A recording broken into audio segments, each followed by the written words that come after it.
د خبرونو سرټکی د طالبانو حکومت ایران کې د افغانستان په تړاو سیمه ییزه غونډه کې له ګډون ډډه کړې ده.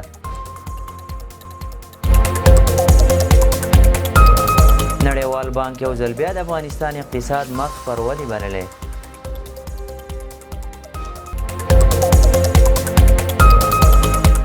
د نغلو لمریزې برېښنا د تولید پروژې چارې 99% بشپړې شوې دي.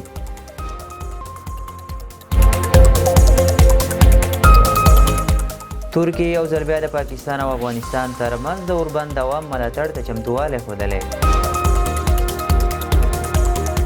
او اروپایي ټولنې پریکړه کړې چې د روسیې شتمنۍ دایمي کنګل کړي. او اوس هم بشپړ خبرونه. د طالبانو حکومت ایران کې د افغانستان په تړاو سیمه ییزه غونډه کې له ګډون ډډه کړې ده. د طالبانو حکومت بهرنیو چارو وزارت د عامه اړیکو رئیس ضیا احمد تکل وایي په تهران کې د افغانستان لپاره د سیمې د ځینو هیوادونو د ځانګړو استازو په کچه غونډه کې دوی ته هم بلنه ورکړل شوې خو ګډون پکې نه کوي. هغه وایي چې افغانستان اوس مهال د شته سیمه ییزو سازمانونو او فارمیټونو له لارې د سیمې له هیوادونو سره فعالې اړیکې لري او په دغه برخه کې ښه پرمختګ هم کړی دی. دا په داسې حال کې ده چې د ایران بهرنیو چارو وزارت وایي په نږدې ورځو کې به تهران د افغانستان د وضعیت او سیمه ییزو تحولاتو په اړه د یوې مهمې ناستې کوربه وي.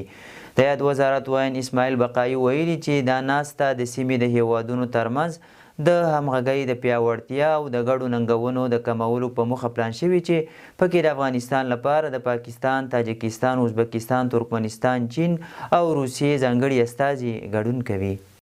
نړیوال بانک د افغانستان اقتصاد دویم پرله پسې کلونو لپاره د ودې په حال کې بللی.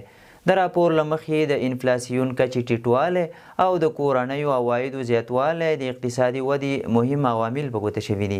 راپور کې همداراز راغلي چې د نرخونو نسبي ثبات او د مالیاتو ښه راټولونه د اقتصادي فعالیتونو د پیاوړتیا سبب ګرځېدلی دی.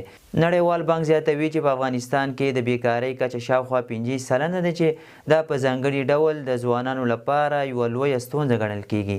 په اقتصادي برخو کې د ښځو پیکه ونډه هم د افغانستان د مالي پیاوړتیا او دوامداره اقتصادي پرمختګ پر وړاندې ستر خنډ بلل شوی دی. ترکیې یو ځل بیا د پاکستان او افغانستان ترمنځ د اوربند دوام ملاتړ ته چمتووالی ښودلی. د ترکیې ولسمشر رجب طیب اردوغان ترکمنستان کې د سولې او باور نړیوال فورم په نوم د غونډې په څنډه کې د پاکستان له صدر اعظم شهباز شریف سره لیدنه کړې ده. هغه ویلي چې ترکیه د افغانستان او پاکستان اوربند د ټینګښت په برخه کې هر ډول مرستې ته چمتو ده. نوموړي د پاکستان او افغانستان د اوربند د تمدید هرکلی وکړ او زیاته یې کړه چې ترکیه چمتو ده د هغه میکانیزم ملاتړ وکړي چې د شخړې د نه شتون د تضمین لپاره رامنځته شوی دی. دا په داسې حال کې ده چې له تیرو 2 میاشتو راهیسې د افغانستان او پاکستان ترمنځ په قطر، ترکیه او سعودي عربستان کې مذاکرات ترسره شول خو له اوربند پرته یې کومه بله محسوسه پایله نه ده ترلاسه کړې. د نغلو لمریزې برېښنا د تولید پروژې چارې 99% بشپړې شوې دي. د افغانستان برېښنا شرکت خبر ورکړی چې د خصوصي سکتور په مرسته د کابل سروبي ولسوالۍ کې د 2.15 میګاواټ لمریزې برېښنا د تولید پروژې چارې 99% بشپړې شوې دي. د خبرپاڼې له مخې د دې پروژې له ګټې اخیستنې سره سم به په عمومي شبکې کې په کلني ډول 2,515 میګاواټه پر ساعت برېښنا پیرودونکو ته وویشل شي او د برېښنا کمښت لویې تشې ته به ځواب ووایي. دا پروژه د تیر 2024 لمریز کال په لومړیو کې پیل شوې وه چې د پانګوال شرکت له لوري اوس چارې په بشپړېدو دي. ایرواني نړیواله ټولنه ایران کې د افغان کډوالو پر نه ملاتړ تورنه کړه. په ملګرو ملتونو کې د ایران استازي پر نړیوالې ټولنې نیوکه کړې چې د میلیونونو افغان کډوالو د ملاتړ بنسټیزې ژمنې نه پوره کوي. د ایراني رسنیو په وینا د ایران استازي امیر سعید ایرواني ویلي چې د 2016 کال لپاره نړیواله مالي مرسته تر 80% راکمه شوې ده.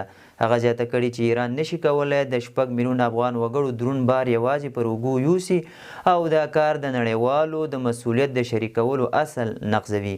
ایرواني د زلمي خلیلزاد څرګندونې هم رد کړې او ویل چې دغه هیواد یوازې بې اسناده افغانان ستنوي. د افغان واک مشر له ترهګرو سره د 2000 افغانانو د اړیکو په تړاو د امریکا ادعا بې بنسټه بللې. د افغان هېواد بنسټ مشر د امریکا د ملي استخباراتو د مشرې هغه ادعا په کلکه رد کړې چې ګواګې دې هېواد کې 2000 افغانان ترهګرو سره اړیکې لري.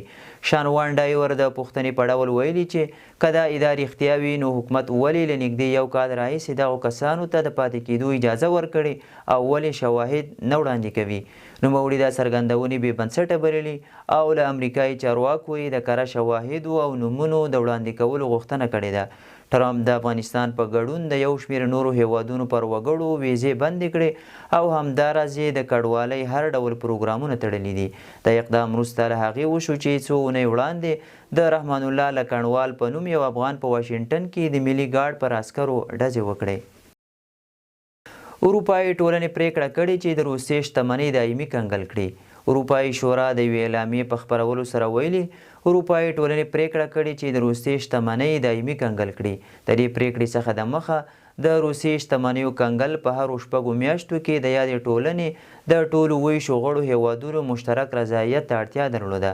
د اروپایي شورا رئیس په ټولنیزو رسنیو کې ویلي چې د اروپایي ټولنې مشرانو ژمنه کړې چې د روسیې شتمنیو کنګل به تر هغه وخته پورې وساتي چې روسیه له اوکراین سره خپله شخړه پای ته ورسوي او د زیانونو جبران وکړي.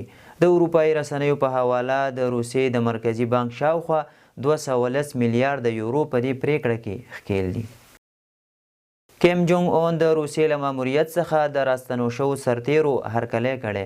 د شمالي کوریا مشر کیم جونګ اون د پوځ د انجینرۍ له هغې قطعې هرکلی کړی چې د روسیې د کورسیک له سیمې څخه تر 120 ورځني ماموریت وروسته راستنه شوې ده. د شمالي کوریا د دولتي رسنیو د راپورونو له مخې دغو سرتیرو د روسیې په خاوره کې د جنګي او انجینرۍ دندو پر مهال د شمالي کوریا د حاکم ګوند لارښوونې پلي کړي دي او له همدې امله ستایل شوي دي. د جنوبي کوریا او لویدیځو استخباراتي ادارو په حواله تیر کال شمالي کوریا له 10,000 څخه اضافه سرتیري روسیې ته استولي تر څو له دغه هیواد څخه په کورسیک کې د اوکراین پر وړاندې بریدونو کې ملاتړ وکړي. غزه کې د تیز باران او طوفان له امله د ماشومانو په ګډون 14 کسان مړه شوي دي. د الجزیره خبري شبکې راپور له مخې د جمعې په ورځ غزه کې د تیز باران او طوفان له امله د ماشومانو په ګډون 14 کسان مړه شوي دي. یاد کسان د غزې د شمال په بیر النجا او الریمال سیمو کې د طوفانونو اورښتونو او سړې هوا له امله مړه شوي دي. راپور کې راغلي هغه کورنۍ چې د اسرائیل د جګړې له امله بېځایه شوي د طوفان او سړې هوا له امله له مرګوني وضعیت سره مخ دي.